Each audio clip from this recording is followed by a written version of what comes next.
Years ago, when I had a past life regression, I saw the end of the world. I experienced it. I wept. I was so impacted by what I saw and experienced that it has been in me.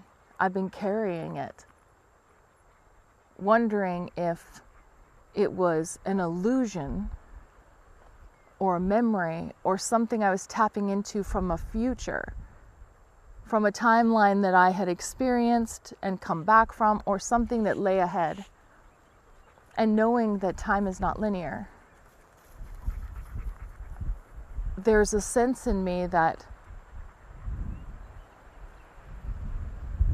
we could change that trajectory. We could choose a different timeline, a different path.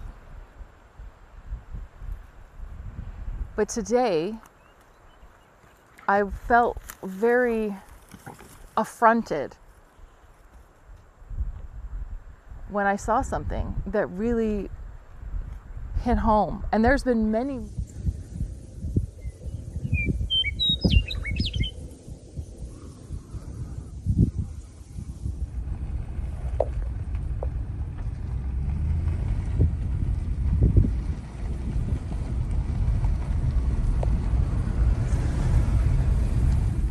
Hi, and welcome back. It's April 22nd, 2026.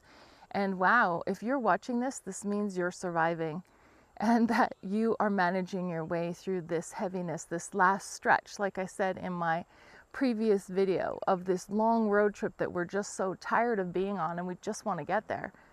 And just as if we were running a race or the last leg of a journey, it's that push that you need to have.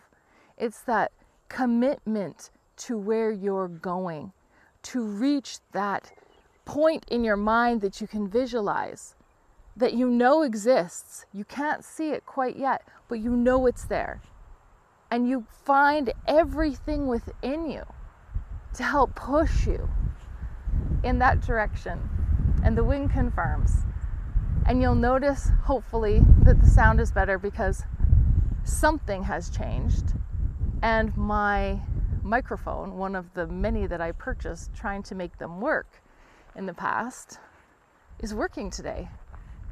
Fingers crossed that it's still working. And that's just it. It's adapting. It's recognizing in ourselves what our capabilities are and our capacity to withstand this external pressure, to conform. That tribal mentality of othering people, that you must conform and comply to be with the in-group for your very survival. But the in-group now is changing. New leadership, new management. There's been a whole restructuring of what this looks like, what our tribe looks like.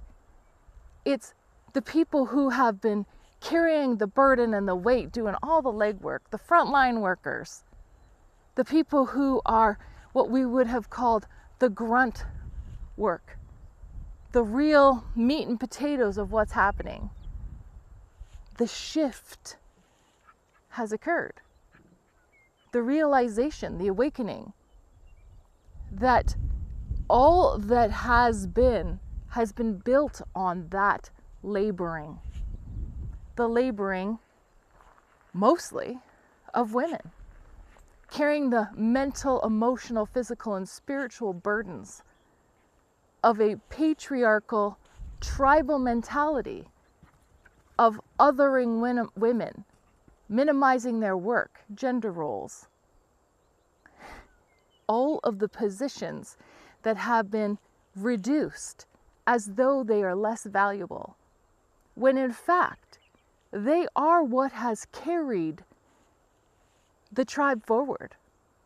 And in matriarchal systems where women are in charge, where women are leading, they are leading by example. They are leading by teaching. They're leading by being a role model of what they know to be in the best interests of the group. And when someone is struggling, taking extra time and attention, recognizing that you're only as strong as your weakest link. And so recognizing that gap, that hole, something's missing, something's not hitting, something's not connecting, rather than fall in line or else. Revolts happen when you don't pay attention to where your weaknesses are. And the weaknesses aren't in the people. It's in your leadership. It's in how you lead. It's in how you dictate. That's not a leader. That is certainly not a leader. And when we begin to see this shift and we recognize that it's happening, the last leg of our journey on this section of road, because the journey continues, we are infinite beings, we are just energy, but in this program, paradigm, timeline, realm, however you identify it to be, there's a last leg, a last push. And you have to decide what that looks like for you.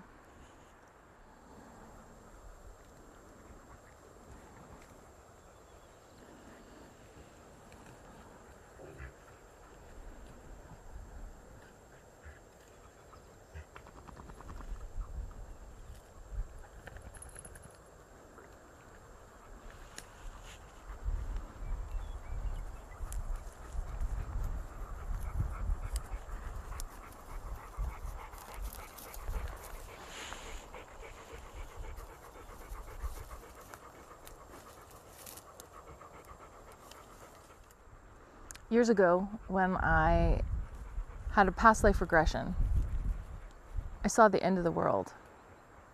I experienced it. I wept. I was so impacted by what I saw and experienced that it has been in me.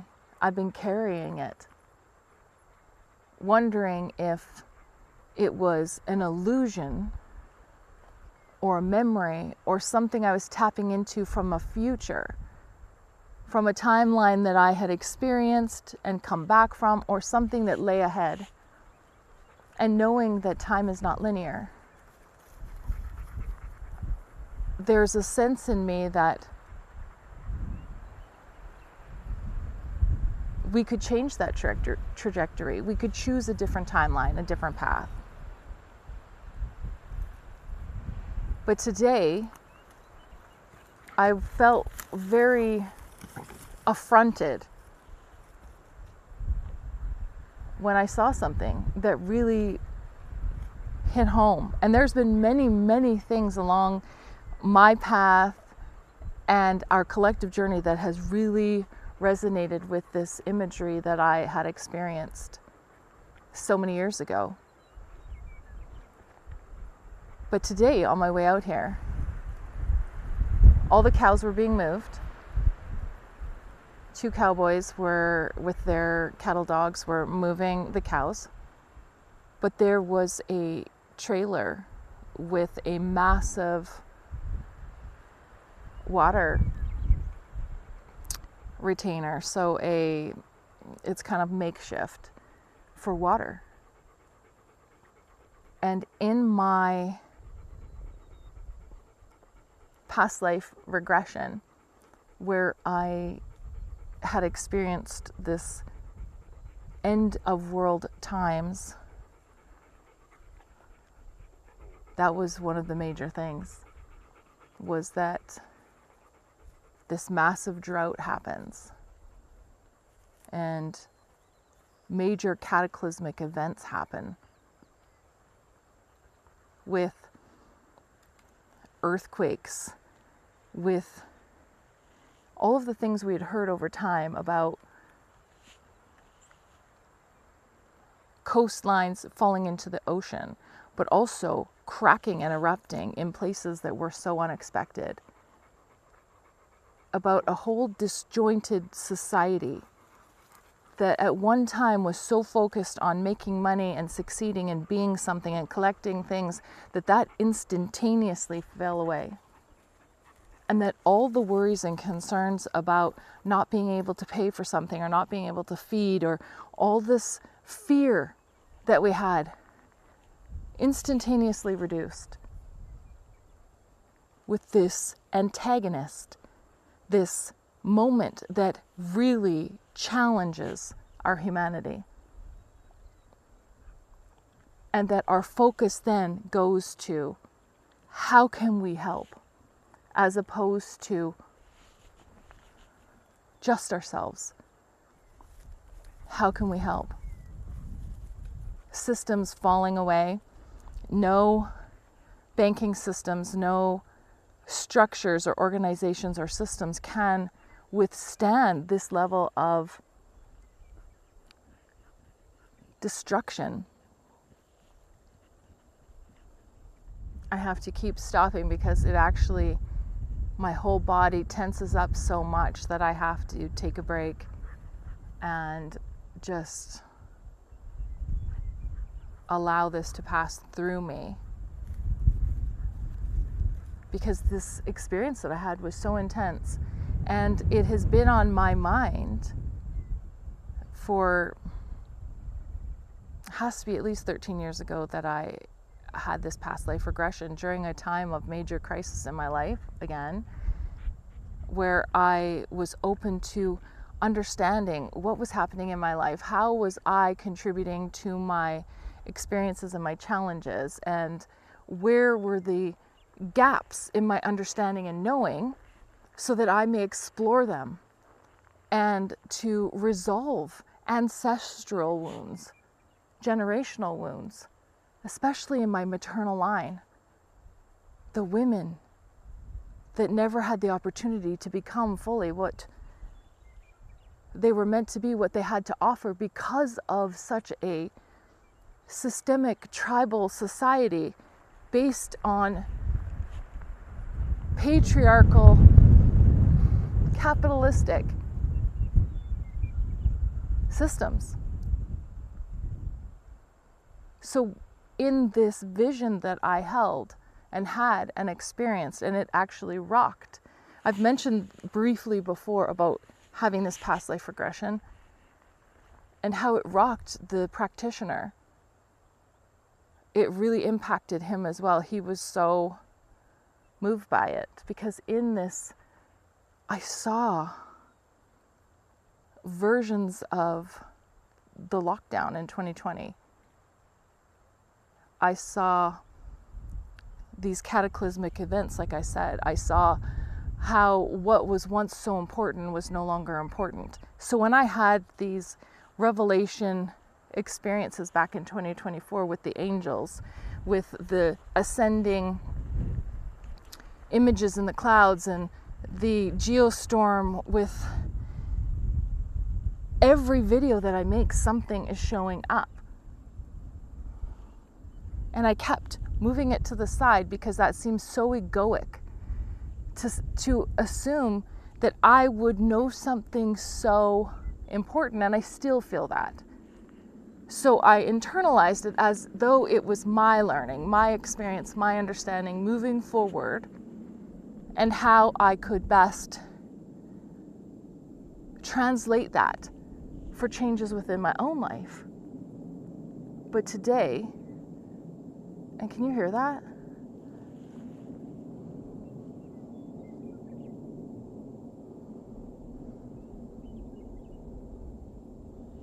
Something is flying really high overhead. You can't even see it. Oh, there. Craziness. That was 2 jets really high. And they seem to be going in the same direction, with a crow flying, obviously closer to me, in between them. So the mediator, the messenger between worlds, between this focus, the convergence. Anyway,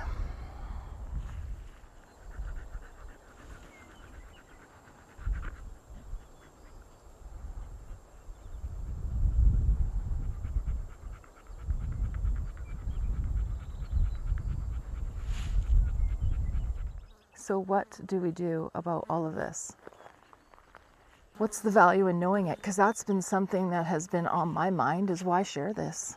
Why instill fear or further conversations about end of world mentality? Well, because we just don't know. We just don't know. Is this figurative? Is this a spiritual death? Is this the end of spiritual homelessness, where you have to decide where you spiritually align? Where do you spiritually align? Do you align in power over? In patriarchal systems that want to take and collect and climb a hierarchy and show everyone that you're the best at something, even though you know you're causing the suffering of others? Or do you align with a matriarchal system that is about birthing and creation and empathy, teaching, role modeling, caregiving, anticipating consequences and outcomes, and being proactive, not forcing conformity and compliance?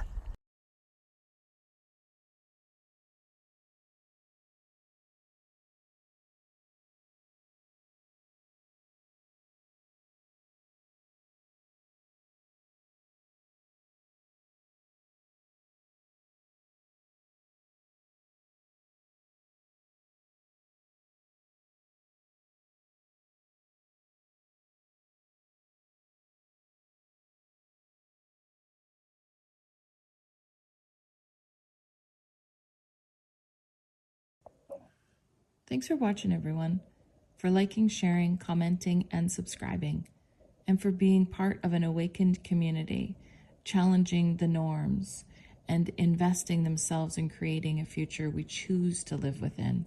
So until next time, stay safe, stay connected, and we'll see you really soon. Bye.